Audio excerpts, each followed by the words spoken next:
Hello dear students. आज का हमारा टॉपिक है टेलीस्कोप।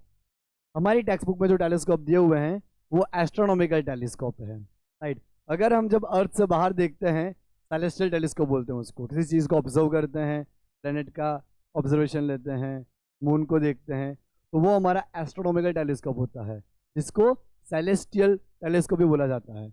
और जो अर्थ के ऊपर जो हम बाइनोक्यूलर्स यूज़ करते हैं वो वाले टेलीस्कोप को हम क्या बोलते हैं? उनको बोलते हैं टेरेस्ट्रियल टेलीस्कोप। तो आज हम स्टडी करने जा रहे हैं अपना एस्ट्रोनॉमिकल टेलीस्कोप। तो हमारी बुक में एनसीईआरटी में दो टाइप के टेलीस्कोप बता रखे हैं, refracting type telescope and reflecting type telescope. तो फ्रेंड्स हम शुरुआत करते हैं रिफ्रैक्टिंग टाइप टेलीस्कोप से। तो आइए मैं टाइटल लगा देता हूँ,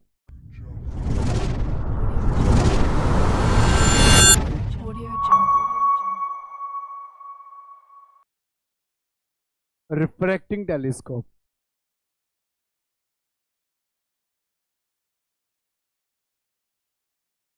सबसे पहले टेलीस्कोप से हम किसी दूर, बहुत दूर जो ऑब्जेक्ट रहती है उसको नज़दीक में लाने के लिए उसका यूज़ करते हैं।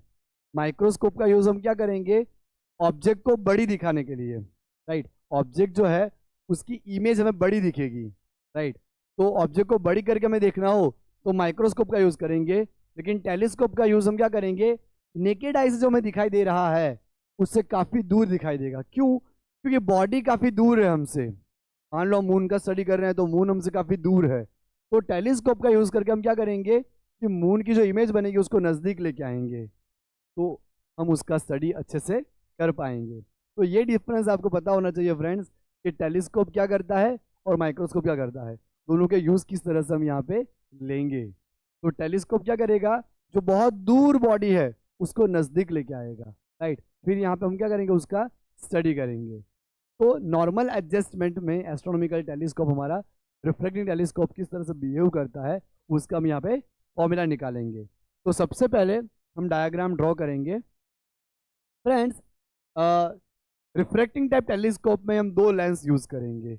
एक लेंस जो ऑब्जेक्ट के नज़दीक होगा उसको हम ऑब्जेक्टिव लेंस बोलेंगे, और दूसरा लेंस जो आई के पास होगा उसको हम आईपीस लेंस बोलेंगे। तो आपको ये ध्यान रखना है कि ऑब्जेक्टिव जो होगा हमारा उसकी फोकल लेंथ काफ़ी ज़्यादा होगी। माइक्रोस्कोप में उल्टा था, ऑब्जेक्टिव की फोकल लेंथ ज़्यादा थी, सॉरी कम थी। यहाँ पे ऑब्जेक्टिव की फोकल लेंथ कैसी होगी? ज़्यादा होगी। It is our objective lens, objective lens. Objective lens से हम ये हमारी प्रिंसिपल एक्सिस है जो एग्जैक्टली सेंटर में से पास कर रही है, ऑप्टिकल सेंटर में से। अब फ्रेंड्स ऑब्जेक्टिव में से क्या होगा कि जो हम दूर की ऑब्जेक्ट को स्टडी कर रहे हैं उसमें से रेज आएंगे। तो यहाँ पे जो रेज आएंगे वो इनफाइनाइट से आएंगे, राइट। फ्रेंड्स मैं आपको यहाँ दिखाता हूँ कि अगर आप जो ऑब्जेक्ट को नज़दीक रख रखे हो तो नज़दीक रखने पे एंगल हमारा ये बना, राइट। ऑब्जेक्ट के टॉप पॉइंट में से आने वाला जो रे है वो बड़ा एंगल बनाएगा।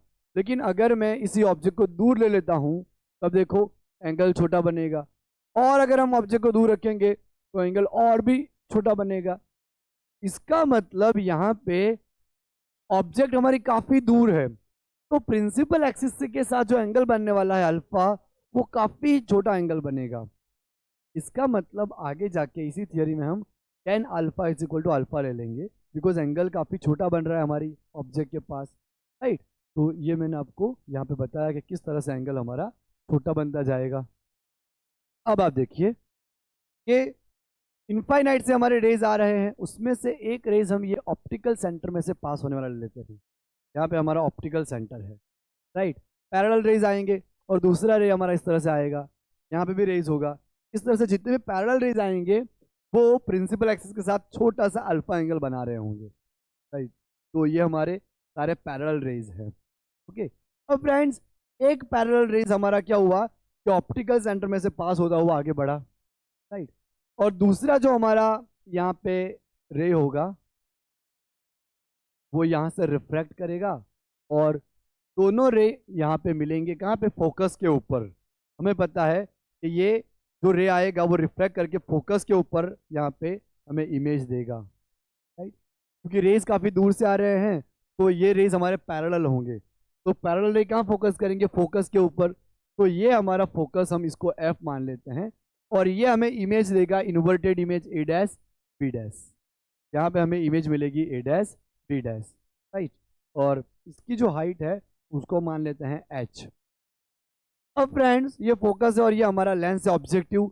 तो ऑब्जेक्टिव से लेके इमेज जहाँ पे हमें मिली वो डिस्टेंस हमारा क्या कहलाएगा, फोकल लेंथ फॉर ऑब्जेक्टिव। वो हमारा फोकल लेंथ फॉर ऑब्जेक्टिव कहलाएगा। तो वो हमारी फोकल लेंथ कहलाएगी फॉर ऑब्जेक्टिव लेंस, राइट। अब आप देखो कि यहाँ पे हमारा दूसरा लेंस रखा होगा जो हम उसको आईपीस बोलेंगे, जो आई के पास होगा।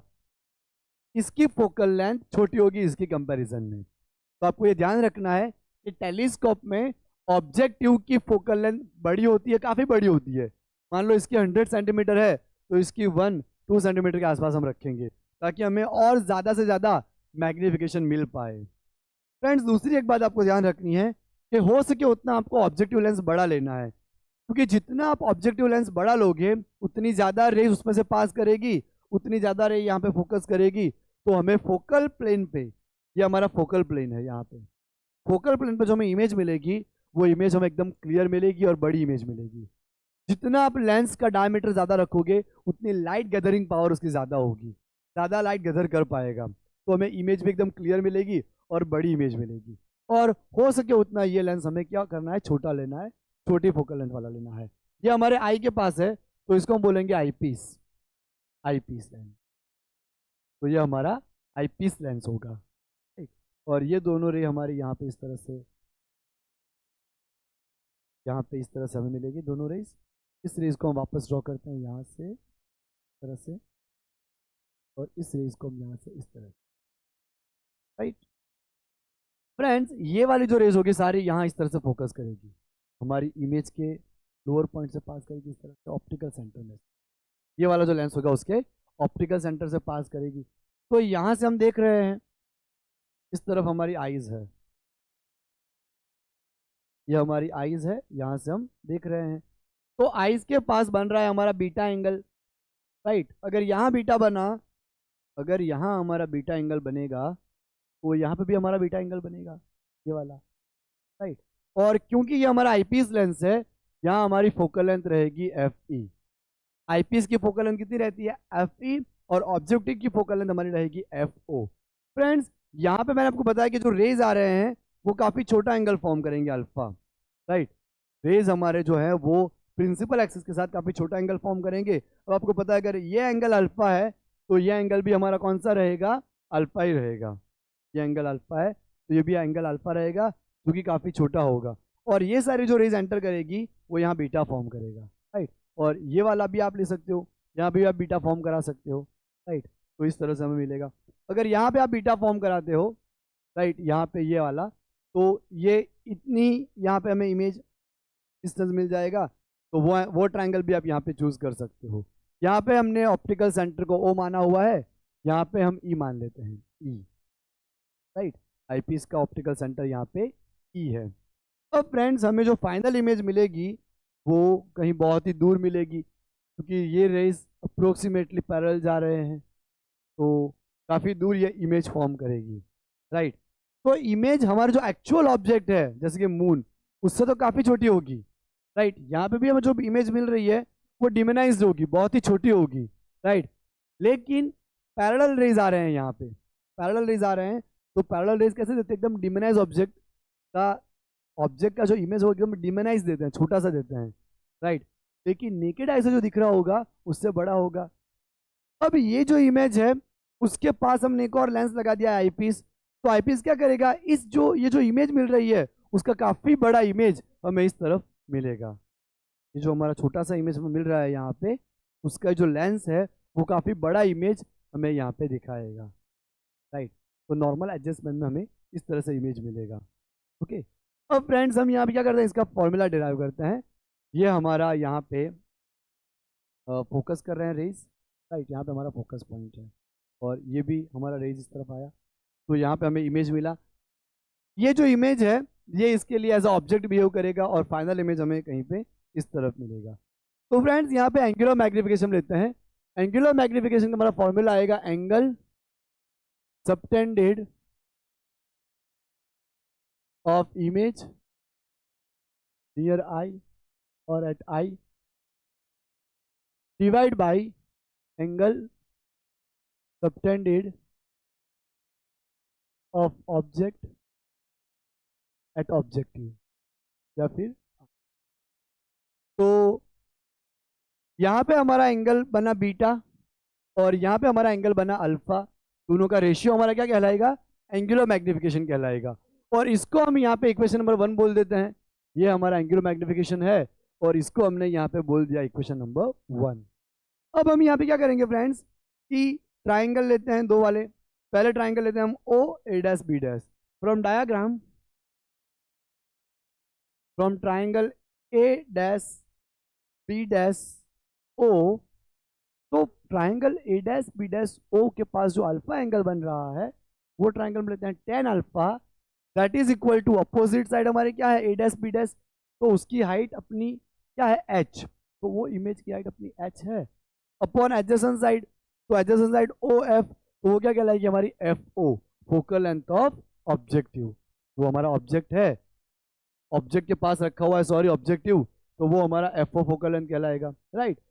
लेकिन हमें पता है कि रेज हमारे काफी दूर से आ रहे हैं, इसीलिए हम यहाँ पे tan अल्फा को ओनली अल्फा ले सकते हैं, तो अल्फा हमारा ये बन गया, तो वो हमारा हो जाएगा h बाई एफ ओ, तो ये हमारा h बाई एफ ओ हो गया, राइट। और सिमिलरली हम एक और ट्राइंगल लेंगे यहाँ पे A dash E B dash. Similarly from triangle A dash E F sorry A dash E B dash, A dash E B dash, उसके ऊपर देखो फ्रेंड्स, हम अगर मैं इसको यहाँ ले लूँ तो ये ट्राइंगल हम यहाँ भी बना सकते हैं सेम वाला, राइट, क्योंकि फोकल लेंथ इस तरफ भी होती है, फोकल लेंथ इस तरफ भी होती है, कॉन्वेक्स बाई कॉन्वेक्स लेंस है ये, तो दोनों तरफ हमारी फोकल लेंथ होगी, राइट। तो similarly from triangle A dash B dash E, हम यहाँ पे tan बीटा ले लेंगे, तो tan beta that is equal to opposite side h upon adjacent side F E, ये हमारी एडजेसेंट साइड एफ ई हो जाएगी।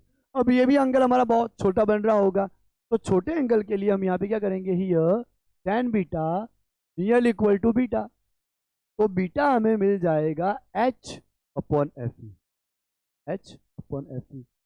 अब हम क्या करेंगे, अल्फा और बीटा दोनों की वैल्यू को हम सब्स्टिट्यूट करेंगे इक्वेशन नंबर 1 में, तो सब्स्टिट्यूट बोथ वैल्यूज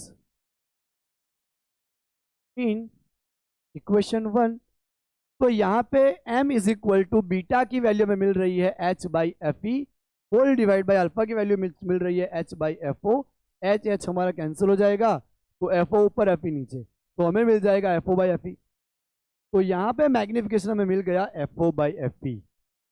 तो हमारा नॉर्मल एडजस्टमेंट जब होगा तब हमें फॉर्मूला कौन सा मिलेगा, F O by F E, focal length for eye objective divide by focal length for eyepiece. Numerator में हमारी फोकल लेंथ रहेगी ऑब्जेक्टिव की और डिनोमिनेटर में हमारी फोकल लेंथ आएगी आई पीस की, तो हमें मैग्निफिकेशन मिल गया m is equal to F O by F E. तो ये फॉर्मूला आपको बहुत अच्छे से ध्यान रखना है।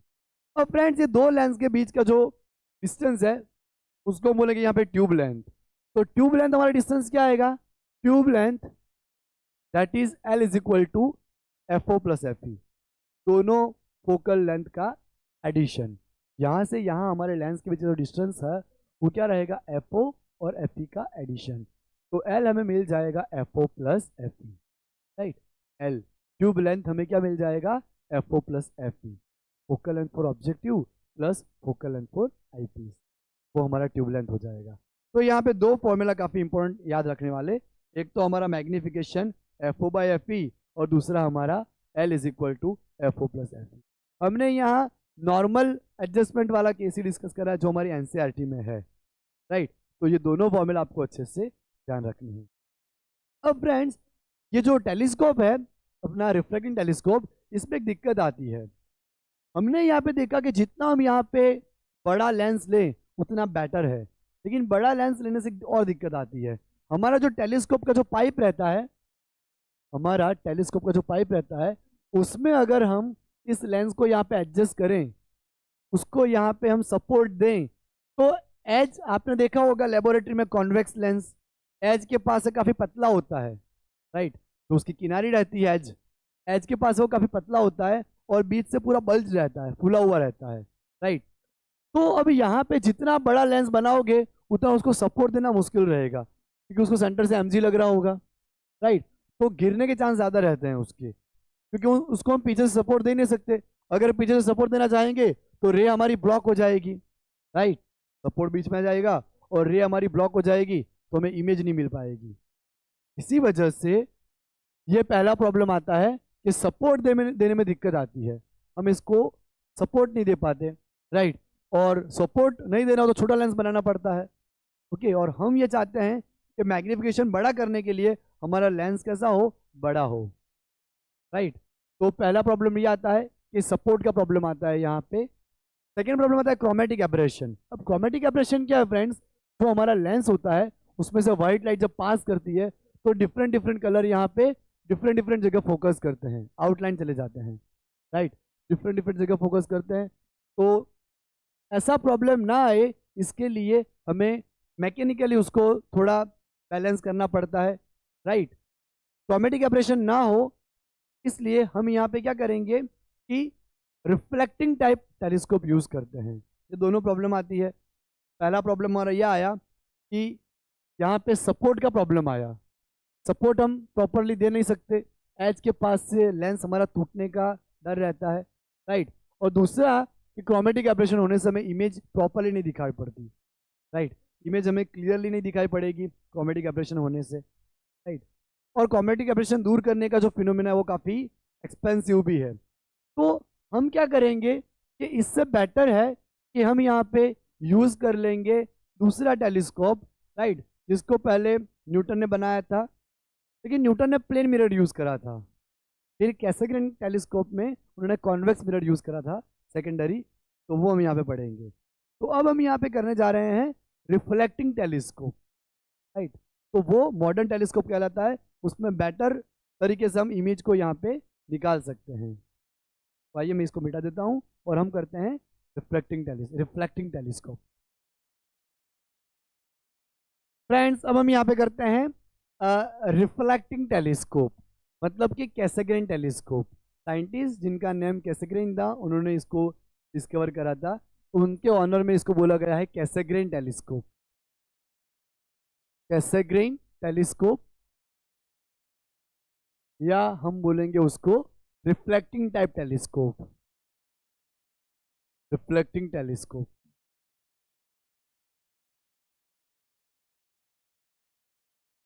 फ्रेंड्स रिफ्लेक्टिंग टेलीस्कोप में क्या होता है कि रिफ्लेक्शन होता है। अभी जो हमने पढ़ा लेंस वाला टेलीस्कोप उसमें रिफ्रैक्शन हो रहा था, रे जो है वो लेंस के अंदर से पास हो रही थी, फिर रिफ्लेक्ट हो रही थी, फिर फोकस कर रही थी। यहाँ पे रिफ्लेक्शन होगा, राइट। तो मॉडर्न टाइप टेलीस्कोप हमारा इस तरह से होता है, इस तरह से पूरा हमारा यहाँ पे मिरर रहेगा, ये हमारा कॉन्केव मिरर रहेगा, right? तो बाहर से हम पॉलिश कर देंगे उसको, और यहाँ पे रे जाने के लिए जगह रहेगी, ये हमारा कॉन्केव मिरर है क्योंकि हमारा प्राइमरी मिरर है। अब फ्रेंड्स यहाँ पे जो रेज आएंगे वो इनफाइनाइट से आएंगे, इस तरह से हमारे रे आएंगे, ये मिरर है, तो यहाँ पे रेज हमारे टकरा के इस तरफ यहाँ पे कहीं पे हमें इमेज देंगे, राइट। अब अंदर की तरफ हमें इमेज मिलेगी, राइट। मैं यहाँ पे बता रहा हूँ आपको, इमेज हमें कहीं इस तरह से जितने भी रेज आएंगे पैरेलल वो टकराएंगे और यहाँ पे इमेज मिलेगी, राइट। अब अगर हम अंदर तो आई को ले जा नहीं सकते, अगर अंदर हम आई को ले गए तो हम बीच में आ जाएंगे, तो रेज हमारी यहाँ पे फोकस नहीं कर पाएगी, तो इमेज नहीं मिलेगा। तो अंदर हम आई को घुसा नहीं सकते, इसलिए यहाँ पे क्या किया जाता है कि दूसरा एक कॉन्वेक्स मिरर रखा जाता है, सेकेंडरी मिरर। तो यहाँ पे हम क्या करेंगे, एक दूसरा कॉन्वेक्स मिरर रखेंगे, ये हमारा कॉन्वेक्स मिरर है, secondary mirror, convex mirror as a secondary mirror. तो ये हमारा कॉन्वेक्स मिरर रहेगा और ये हमारा प्राइमरी मिरर रहेगा, कॉनकेव, कॉनकेव मिरर, राइट। तो यहाँ पे फ्रेंड्स ये जो हमारी रेज आएगी वो यहाँ पे टकराएगी इस तरह से, इस तरह से टकराएगी और फिर हमें इमेज यहाँ कहीं पे मिलेगी इस तरह से, राइट, इस तरह से, राइट। तो यहाँ पे हम आईपीस लेंगे, हमारा आईपीस, जहाँ से हम इमेज को देख सकते हैं। तो यहाँ पे क्या हुआ कि अगर हम ये कॉन्वेक्स मिरर ना रखें तो रेज हमारी अंदर फोकस करती है। तो हमने क्या करा कि मॉडर्न टाइप टेलीस्कोप के अंदर एक कॉन्वेक्स मिरर ले लिया, जिसमें हमारी रे वहाँ से रिफ्लेक्ट होके वापस इमेज जो है उसको बाहर ले आएगी। तो यहाँ पे एक स्टूल रखा हुआ होता है और वहाँ पे कैच के पास हम बैठ के इमेज को ऑब्जर्व कर सकते हैं, राइट। तो इस तरह से कुछ सिचुएशन होती है हमारे रिफ्लेक्टिंग टाइप टेलीस्कोप की। और ये टेलीस्कोप कैसेग्रे ने इन्वेंट करा था, इसलिए उनके नेम से इसको कैसेग्रीन टेलीस्कोप भी बोला जाता है, राइट। हमारे इंडिया में तमिलनाडु के कावालूर में ये सबसे बड़ा टेलीस्कोप है, इंडिया का सबसे बड़ा टेलीस्कोप, राइट। तो अभी मॉडर्न टाइप टेलीस्कोप यही है, इसका ज़्यादातर यूज होता है कि उसमें इसमें दो प्रॉब्लम नहीं आती। एक तो सपोर्ट का कोई प्रॉब्लम नहीं है। अब देखो यहाँ पे पीछे की जो सरफेस है उसको ऑलरेडी सिल्वर्ड करा हुआ है, तो उसको आप चाहे कहीं से भी सपोर्ट दे सकते हो, राइट। और दूसरा, इसमें लेंस यूज नहीं होता, तो लेंस को सपोर्ट करने की कोई दिक्कत नहीं आती। तो इसीलिए मॉडर्न टाइप टेलीस्कोप में हम ये रिफ्लेक्टिंग टाइप टेलीस्कोप का यूज़ करेंगे। अब फ्रेंड्स, दोनों टेलीस्कोप हमने लर्न कर लिए हैं। अब इसके ऊपर से जो न्यूमेरिकल्स आए हैं वो हम यहाँ पे सॉल्व करते हैं। फ्रेंड्स, यहाँ पे हमने 3 क्वेश्चन लिखे हैं। नीट 2018 का पहले करेंगे। N astronomical refracting telescope will have large angular magnification and high angular resolution when it has an objective lens of. अब फ्रेंड्स, हमें यहाँ पे चाहिए कि पहले मैग्निफिकेशन, एंगुलर मैग्निफिकेशन क्या हो। तो अभी हमने फॉर्मूला डिराइव करा था कि FO/FE, राइट। तो यहाँ पे जितनी फोकल लेंथ हमारी ऑब्जेक्ट की ज़्यादा रहेगी उतना मैग्निफिकेशन ज़्यादा आएगा। तो पहले तो हमें चाहिए लार्ज फोकल लेंथ, तो दोनों ऑप्शन यहाँ पे है जिसमें लार्ज फोकल लेंथ है, राइट। दूसरा, हमें यहाँ पे चाहिए एंगुलर रिजोल्यूशन। अब रिजोल्यूशन हम किसे कहते हैं? रिजोल्यूशन मतलब इमेज हमें कितनी परफेक्टली क्लियर दिख रही है, कितना रिजोल्व करके बता रहा है। हमें दो ऑब्जेक्ट मर्ज भी नहीं दिखनी चाहिए, क्लियरली दिखनी चाहिए दोनों इमेज, राइट। तो यहाँ पे उसका फॉर्मूला आता है रिजोल्विंग पावर का D/1.22 लैम्बडा, राइट, जो कि अब हमारी एनसीईआरटी में से डिलीट हो चुका है, राइट। तो इसमें हमें पता है कि जितना बड़ा डायमीटर होगा उतना रिजोल्विंग पावर हमें ज़्यादा मिलेगा। तो लार्ज डायमीटर किसमें है? ऑप्शन सी में। तो यहाँ पे हमारा आंसर आएगा C, large focal length and large diameter. हमारी फोकल लेंथ भी ज़्यादा बड़ी होनी चाहिए और डायमीटर भी हमारा कैसा होना चाहिए? बड़ा होना चाहिए, राइट। तो फ्रेंड्स, हम करते हैं AIPMT 2014 में आया हुआ question. If the focal length of objective lens is increased, अगर हमें फोकल लेंथ ऑब्जेक्टिव की इंक्रीज करनी हो, देन मैग्नीफाइंग पावर ऑफ, तो मैग्नीफाइंग पावर कितना रखना चाहिए? अब यहाँ पे मैं माइक्रोस्कोप का फॉर्मूला लिखता हूँ, तो LD/FOFE और टेलीस्कोप का FO/FE। तो आप देखो कि यहाँ पे ऑब्जेक्टिव की फोकल लेंथ ज़्यादा रहनी चाहिए टेलीस्कोप के लिए और माइक्रोस्कोप के लिए फोकल लेंथ कम रहनी चाहिए। तो हमारा ऐसा ऑप्शन यहाँ पे है डी वाला, माइक्रोस्कोप विल डिक्रीज। माइक्रोस्कोप की फोकल लेंथ डिक्रीज करोगे तो मैग्नीफाइंग पावर यहाँ पे इंक्रीज करेगा, लेकिन टेलीस्कोप में आप इंक्रीज करोगे फोकल लेंथ को तो मैग्नीफिकेशन यहाँ पे मैग्नीफाइंग पावर इंक्रीज होगा। तो यहाँ पे हमारा आंसर आएगा डी। अब फ्रेंड्स, एक और क्वेश्चन है नीट 2016 फेज 1 में आया हुआ क्वेश्चन, राइट। इसमें हमें बोला गया है कि an astronomical telescope as objective and eyepiece of focal length. हमारे पास यहाँ पे पहले ऑब्जेक्टिव की फोकल लेंथ है 40 सेंटीमीटर और आईपीस की फोकल लेंथ है 4 सेंटीमीटर। आईपीस की फोकल लेंथ है 4 centimetre respectively to view an object of 200 centimetre away from the objective. मान लो ये मैं ऑब्जेक्टिव लेता हूँ और ये मैं आईपीस मान लेता हूँ, तो इमेज ऑब्जेक्ट को हमने कहाँ रखा हुआ है? -200 सेंटीमीटर आएगा यहाँ पे हमारा, -200 सेंटीमीटर। मान लो इमेज हमें यहाँ मिल रही है, तो ये हमारा ये हमारा VO कहलाएगा, VO, और इसके लिए फोकल लेंथ FE। तो दोनों का एडिशन हमारा आएगा, राइट, दोनों का सप्रेशन, दोनों लेंस का सप्रेशन क्या मिलेगा हमें? VO + FE। तो पहले हम एक फ्रेंड्स यहाँ पे काम करते हैं, ऑब्जेक्ट डिस्टेंस UO हमारे पास है ऑब्जेक्टिव का -200 सेंटीमीटर, हम अगर वी ओ ला लें, राइट, अगर वी ओ हम यहाँ पे लेके आए तो एफ ई तो हमारे पास है, तो फिर दोनों लेंस के सेपरेशन के लिए हम क्या करेंगे, V O plus F E कर लेंगे। तो using lens formula, using lens formula, अगर हम यहाँ पे लेंस फॉर्मूला का यूज करेंगे तो 1/FO is equal to 1/VO plus U. आपको पता है कि लेंस फॉर्मूला में हमारा बीच में माइनस आता है, तो यूओ यहाँ पे हम FO हमारे पास बता रखा है 40, VO हमें निकालना है और UO हमारे पास है -200। अब माइनस माइनस प्लस और उसको इस तरफ लाओगे वापस माइनस, तो 1/VO इज इक्वल टू हमें मिल जाएगा 1/40 -200। एलसीएम हमारा आएगा यहाँ पे 200, तो 5 और 1, तो ये 5 को हम ऊपर ले लेंगे, 5 -1/200। अब VO को हम उल्टा करेंगे यहाँ पे, तो 200 भी ऊपर आ जाएंगे और 5 -1 4 हमारे डिनोमिनेटर में चले जाएंगे। अब 200/4 हमारा क्या आएगा 50, 4 5 20 और एक 0 50 सेंटीमीटर। तो VO हमें यहाँ पे क्या मिलेगा, VO हमें मिलेगा यहाँ पे 50 सेंटीमीटर। अब फ्रेंड्स VO हमें मिल चुका है 50 सेंटीमीटर और हमें यहाँ पे VO प्लस FE फाइंड करना है। दोनों का सेपरेशन मतलब VO प्लस FE, तो VO प्लस FE, तो यहाँ पे VO हमारा आया 50 और FE हमारे पास है 4, तो हमारा आंसर होगा यहाँ पे 54 सेंटीमीटर। तो आंसर आया हमारा 54 सेंटीमीटर। अब हम फ्रेंड्स जेई के 2 और क्वेश्चन करते हैं। फ्रेंड्स हम यहाँ पे अब करने वाले हैं 3 क्वेश्चन जेडबलई के। पहला जेडबलई मेन 2023 में आया हुआ question, in a reflecting telescope, अभी जो हमने कैसेग्रेन टेलीस्कोप पढ़ा उसकी बात कर रहे हैं। In a reflecting telescope a secondary mirror is used to, secondary mirror क्यों यूज करा जाता है, तो हमने भी देखा कि फोकस अंदर होता है हमारा, राइट, तो उसको हम वहाँ पे सेकेंडरी मिरर रख के जो इमेज है उसको हम आईपीएस के पास लेके आते हैं। तो अब देखो कौन सा आंसर आ सकता है, reduce the problem of mechanical support, remove spherical aberration, make chromatic aberration 0, या move the eyepiece outside the telescopic tube.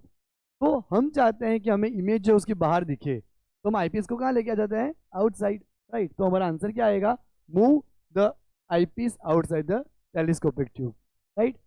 तो फ्रेंड्स हमारा जेई मेन 2022 का एक question, in normal adjustment for a reflecting telescope the distance between objective and eyepiece is 30 centimetre. दोनों के बीच का distance क्या है, 30 सेंटीमीटर है, तो मैं यहाँ लिख दूंगा FO प्लस FE 30 सेंटीमीटर। दोनों के बीच का डिस्टेंस यहाँ पे क्या है, 30 सेंटीमीटर है। The focal length of the objective when the angular magnification of the telescope is 2 है, यहाँ पे FO/FE is equal to M2 बताया गया है, FO/FE इज इक्वल टू 2, तो क्या हो जाएगा, FO is equal to 2FE, FO is equal to 2FE।